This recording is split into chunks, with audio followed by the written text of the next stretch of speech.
Do you feel ready to tackle a whole seascape? A wonderful natural composition. A little bit of everything we've talked about and practiced. We've got lovely rock shapes, we've got sand in the foreground, got wonderful reflections and adorable company.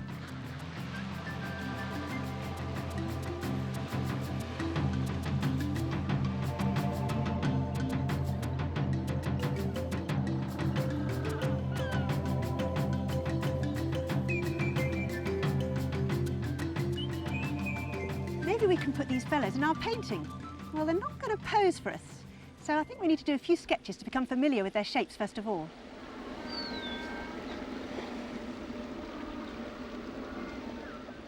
Animals are always moving, so look for the pose you like, and then when he moves on, just find another penguin that's doing that same thing. They all do similar moves, so it's all there. I'm going to start with the black because I want to paint these fairly fast, and if I do a wash of any other colour, it will take a while to dry. So if I come straight in with the black shapes, I'm just drawing all that round. I'm kind of thinking now, what in my painting do I want them on the beach, on the rock?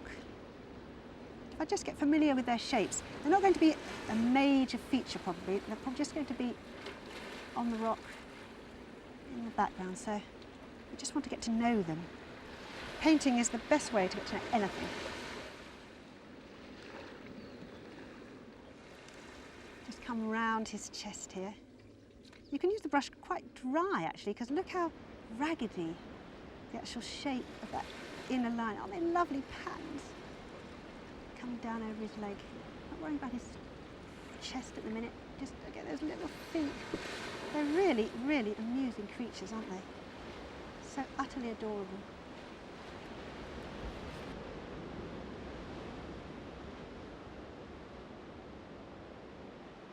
Now I'm going to use the background of the rock to draw the front of the penguin. It's got a nice tummy.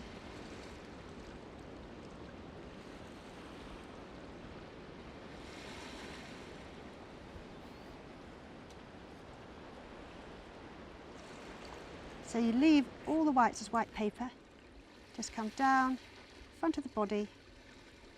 Oh, I made him a bit fat, he probably won't like that. Narrow there.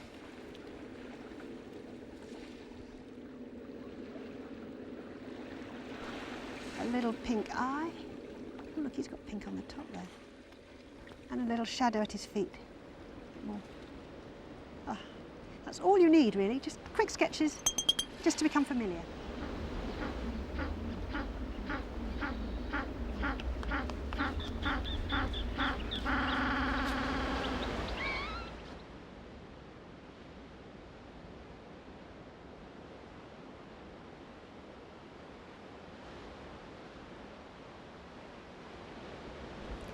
Now we're ready to start the painting.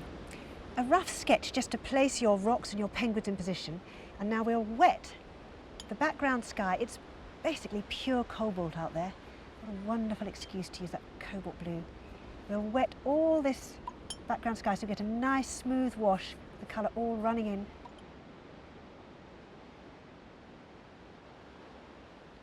Coming right to differentiate those rocks from the sea behind.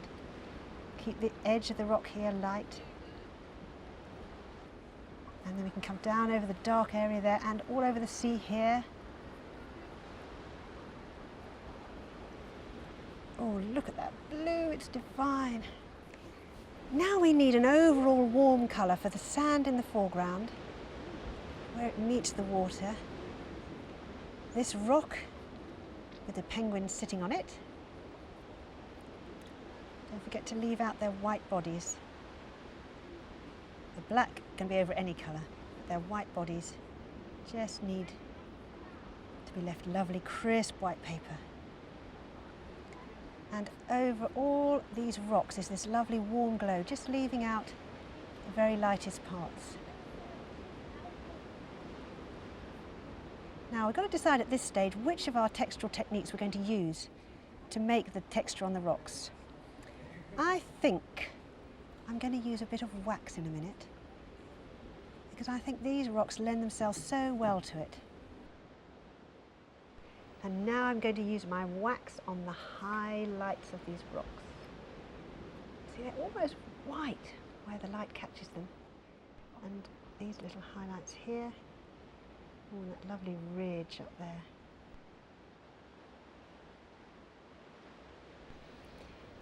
The sea is a darker blue than this horizon, so we can still take that over the dark shadows of the rocks. It's a greeny, lovely greeny colour. I've used a bit of viridian, and actually I've put a bit of cerulean in because I just felt like I wanted a different blue. Break it up a bit with that dry brush here to get the broken water.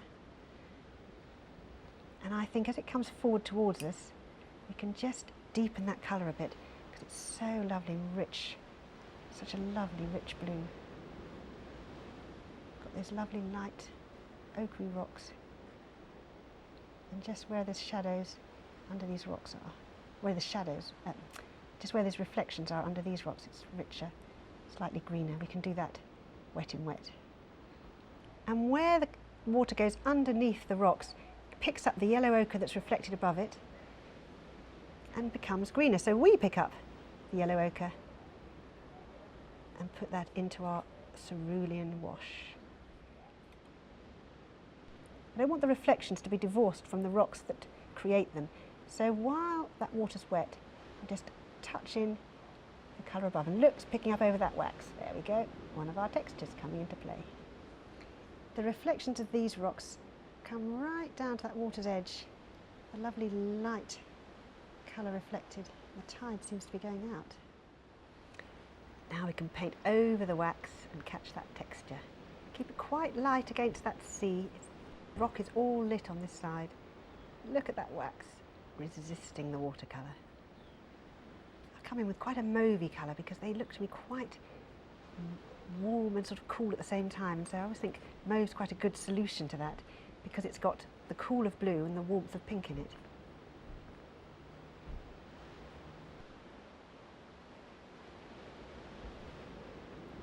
And while that's still wet, we'll come in with that lovely burnt sienna that's down here. There's three colours really in this rock, three main colours. There's this burnt sienna at the bottom. We can go over the penguin's beak because he's black, but not over his head because he's white. And we can go over his back a bit because that's going to be black. And then there's this paler colour just above that, so I'm just going to take the colour off and just lighten that down.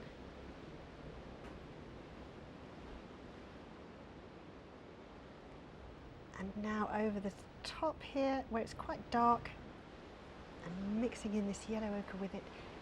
Mauve and ochre make a lovely grey browny colour, perfect for warm coloured rocks. So we'll try not to use many more colours than that. We'll try and do the whole painting with that, maybe a bit of black for the penguins. These fellas are having fun. They seem to be watching me. They're very curious creatures.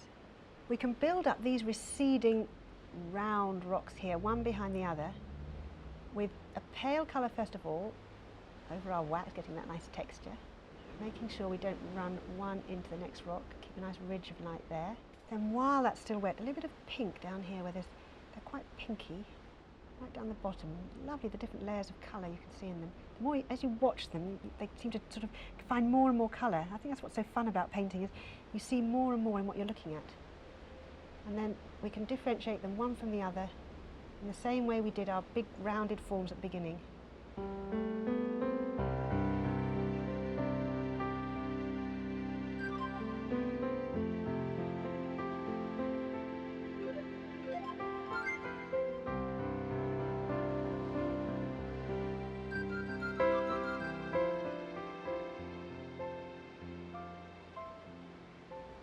It's quite a different coloured rock, this rock. It is quite sort of mauvey, bluey, difficult to decide. That little penguin behind is cute, isn't it? There's a lovely hard line of burnt sienna along the edge of this rock with the sand.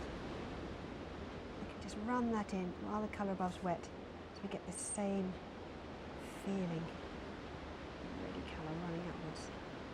Down to a nice point there. Look at this lovely shadow of the rock down here beside the sea. Look at the shape of that. And you can come down that with your brush, loaded with a nice dark mixture of the colours you're using.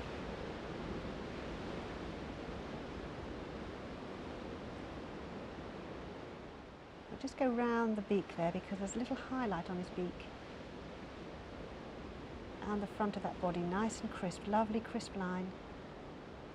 See, it was worth doing those sketches of the penguins, wasn't it? Because now we can get them in and we have more idea of what they look like. It doesn't matter if they're not hugely accurate, it's just the idea of something living in your picture. Now that is a lovely dark shadow there. And then carry that shadow into that reflection, because a reflection will always reflect what's above it, so it can't be lighter than it. And then what about that lovely dark shadow in here? It's a funny shape, it's a bit like a penguin, isn't it?